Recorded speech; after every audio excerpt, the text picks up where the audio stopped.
Let's bring in Democratic Congressman Jason Crow from Colorado, a former Army Ranger who served 3 tours in Iraq and Afghanistan. I'll get to those comments in a minute, Congressman, but you serve on the Intelligence Committee. Have you heard anything about limiting the intel that you get? And what would be the effect if that happens? I haven't heard anything from Congress or from the committee, and I would hope there would be severe bipartisan pushback on that, because it just simply could not work.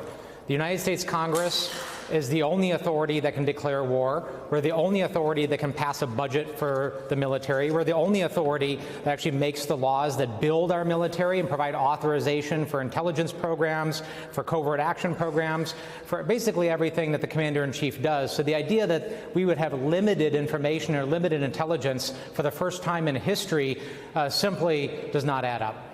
Well, it appears that the motivation for this was the leak, and Speaker Johnson was asked about the source of it, and here's what he just said. There was a leak, and we're trying to get down to the bottom of that. It's dangerous and ridiculous that happened, but we're going to solve that problem, and we'll keep the coordination. Do you think the leak came from Congress, sir? That's my suspicion. Possibility that it came from Congress. Have you heard seen any evidence of that? And if it is the case, if a leaker is a member of Congress, should there be consequences? I haven't seen or heard any indication of the source of it. This seems very premature. Leaks of any type are dangerous and unacceptable, and there should be an investigation, and there should be accountability if there is a leak, right? Just like I called for accountability when the Secretary of Defense and senior members of the administration put war plans and operational plans on an unsecured signal channel, just like I called for accountability when top secret documents were found in Donald Trump's bathroom in Mar-a-Lago, and on and on. You know, we should apply the same standard regardless of the political affiliation of the person, and that remains true. So let's talk about the briefing that is going to happen tomorrow in the House classified briefing. What are the key questions you want answered? Well, there's 2 things going on here. One is, what was the actual legal constitutional justification for Donald Trump actually launching this attack? Right? The president only has authority to launch an offensive operation when it's actually in self-defense, when there is an imminent threat to Americans, to American lives, or U.S. facilities. That is a very clear standard. The Congress was not given advance notice. The Congress was not asked to give authorization, so that standard has to be met. We have seen no intelligence that would actually show that standard being met. So that's number one. And the attack has already happened, so the administration should be able to immediately provide that information, because in theory, they should have it. The second part is the battle damage assessment from the attack. They've made claims about the effectiveness of the attack, obliteration. We've all heard these claims. Well, I would like to see it. There have been assessments provided to Congress. I would like to see, the full and complete battle damage assessment that they claim exists. They also should have that information and should be able to provide it immediately.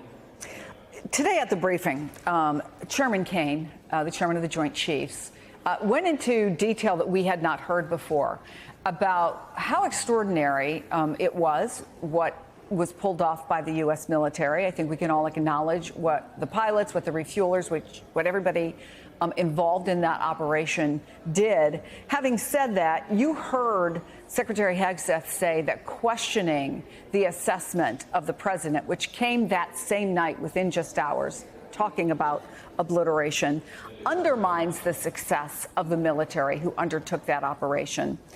Is that the net effect?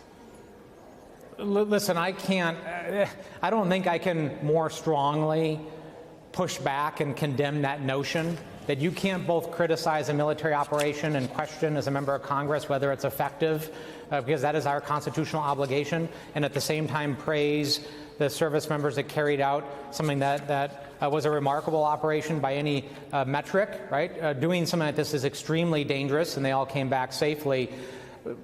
The idea that you can't do both of those things at the same time is actually so dangerous, right? To tell a member of Congress, listen, you can't question anything. You just have to praise the troops. I'm a combat veteran. I did 3 combat tours in Iraq and Afghanistan as a paratrooper and an Army Ranger. And when I go out to carry out the orders of the Commander-in-Chief, I had to know that tough questions were being asked, that we were only being used wisely. We are given the best resources, and it's civilian control of the military. It's members of Congress that have the constitutional obligation to ask those questions. So yes, we can and we have to do both. We're out of time, Congressman, but do you question right now whether or not oversight as laid out in the U.S. Constitution exists?